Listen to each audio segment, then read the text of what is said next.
Manager কম্পোজিটরকে বলছেন, এ কি compost করেছো? সবই তো ভুলে ভরা। তখন কম্পোজিটর ম্যানেজারকে বলছে, স্যার তা না হলে প্রুফ রিডারদের চলবে কি করে?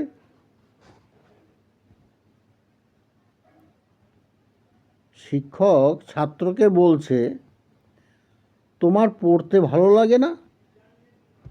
ছাত্র তখন শিক্ষককে বলছেন, কেন স্যার, আমি তো প্রায়ই পড়ি। কালকেও রাতে ঘুমোতে ঘুমোতে খাট থেকে নিচে পড়ে গেছি।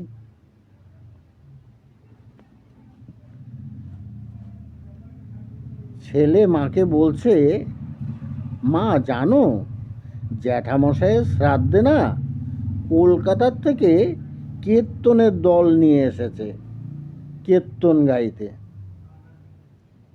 তখন মা ছেলেকে বলছে, আনুক, তোর বাবা মরলে আমি বিলেত থেকে কীর্তনের দল নিয়ে আসব। ডাক্তারবাবু রোগীকে বলছে, তোমার পেটে জল জমেছে বাবা। তখন রোগী বলছে, ডাক্তারবাবু আমার পেটে জল জমবে কোত্থেকে? আমি তো জলই খাই না, আমি তো মদ খাই, তা আমার পেটে জল জমবেটা কী করে?